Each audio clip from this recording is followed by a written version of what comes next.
कोहनाइल रे नैहर के यार हमर बाटे कोहनाइल उ तो ससुरा में मिले कहता ई जवानी सफली ले कहता उ तो ससुरा में मिले कहता ई जवानी सफली ले कहता एनियो भतार हमर बाटे खखुआइल एनियो भतार हमर बाटे खखुआइल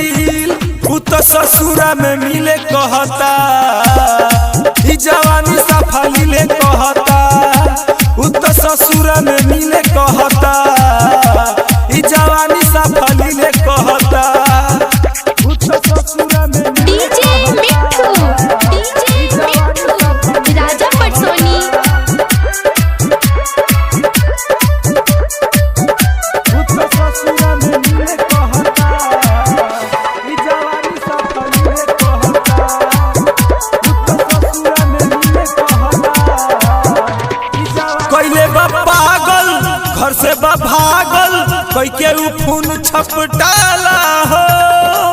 एने सैया छोड़े ना बहिया रही रही जीव जरी जाला हो रही रही जीव जरी जाला हो कइले बा पागल घर से बा भागल कोई के उ खून छटपटाला हो एने सैया छोड़े ना बहिया रही रही जीव जरी जाला हो बतिया न सुने देला बहरी ले जाके रात भर सुते सखी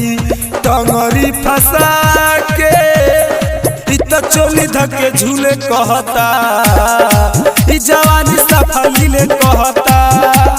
ई तो चोली धके झूले कहता ई जवानी सफली ले कहता ई तो चोली धके झूले कहता ई जवानी सफली ले कहता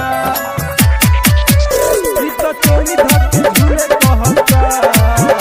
ई जवानी सफली ले कहता ई तो डीजे मिट्ठू राजा पटसोनी सैया रसीला से रोज कहिला दी हमके नैहर पे ठाई हो माने ना बतिया पिटेला छतिया कहेला हम कहाँ जाई हो कहेला हम कहाँ जाई हो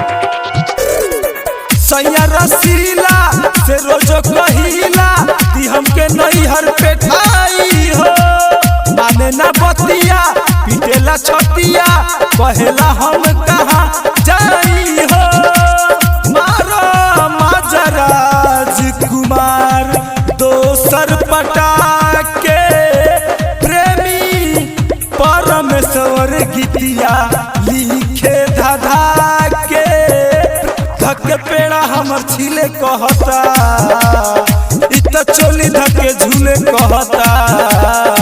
ई जवानी सफली ले कहता।